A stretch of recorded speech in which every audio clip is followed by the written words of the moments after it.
আমার সৎ মায়ের ভয়ে পুকুর পাড়ে লুকিয়ে বসে ভাত খেতে। মাত্র 6 বছর বয়সে আমি আমার মাকে হারিয়েছি। খাবারের অভাবে লোকের বাড়িতে আমি কাজ করেছি। বাবা সবকিছু দেখেও চুপ করে থাকতো। আমার বাড়ি বগুড়াতে। আমার নাম তৃষা। আমার বয়স যখন 5 বছর তখন আমার মায়ের টাইফয়েড জ্বর হয়, আর সেই জ্বরেই নাকি মায়ের মানসিক ভারসাম্য হারিয়ে যায়। প্রায় 1 বছরের মতো মা কাউকে চিনতো না, কারোর সাথে কথাও বলতো না। আমার নানি বাড়ি থেকে যারাই আসতো মা কাউকেই চিনতো না। বেশিরভাগ সময় মাকে ঘরে তালাবন্দি করে রাখা হতো, আর আমাকে আমার দাদি পালতো।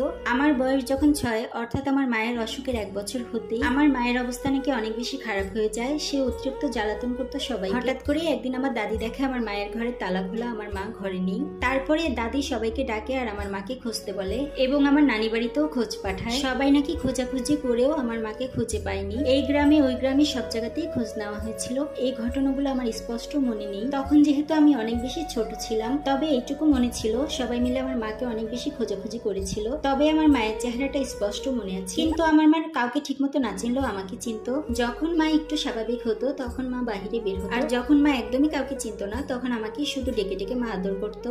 যেদিন আমার মা হারিয়ে গিয়েছিল তার ঠিক 1 মাস পরেই আমার বাবা আরেকটি নতুন বিয়ে করেছিল, আর সেই বউকে আমার বাবা বাড়িতে এনেছিল এবং বাড়িতে এনে বলেছিল এই নতুন বই নাকি আমার আসল মা। আমার মা নাকি হারিয়ে যায়নি, আমার মাকে নিয়ে নাকি ডাক্তার কাছে গিয়েছে, আর ডাক্তার নাকি আমার মায়ের চেহারা পাল্টে দিয়েছে। আমার মা সুস্থ হয়ে গেছে। মাকে পেয়ে তো আমি অনেক খুশি হয়ে গিয়েছিলাম, কিন্তু তখনও আমি আমার দাদির কাছেই থাকতাম। আমাদের রান্না বান্না, খাওয়া দাওয়া সবকিছুই তাদের ঘরে হতো। এরপরে দাদি যখন আস্তে আস্তে অসুস্থ হয়ে পড়লো তখন সবকিছুর দায়িত্ব আমার সৎ মায়ের উপরে চলে গেল। ওই সময় তো আমি 8 থেকে 9 বছরের একটি ছোট্ট শিশু। তখনই আমার সৎ মা সকালে বিকেলে 2 বেলা পুকুর থেকে পানি আনতো, আর সেই পুকুরটা ছিল প্রায় আমাদের বাড়ি থেকে 10 মিনিট দূরে। আমার বয়সী ছেলেমেয়েরা যখন সকালবেলা ঘুম থেকে উঠে মক্তবে গিয়ে মক্তব থেকে এসে নাস্তা করে তারপর স্কুলে যেত, ওই সময়টাতেই আমি মক্তব থেকে এসে নাস্তা না করে পুকুর থেকে পানি আনতে যেতাম, তারপরে স্কুলে যেতাম। দুপুরে এসে দেখতাম মাঝে মাঝে ভাত নেই, খেয়ে ফেলেছে, আবার মাঝে মাঝে দেখতাম আছে অল্প একটু। সকালে যেহেতু নাস্তা করতাম না, নাস্তা না করে পানি আনতে যেতাম, তারপর স্কুলে চলে যেতাম। আর এই সব কিছু মিলিয়ে আমি অনেক বেশি ক্ষুধার্ত থাকতাম, আর ওই অল্পটুকু ভাতে আমার কখনোই পেট ভরতো না।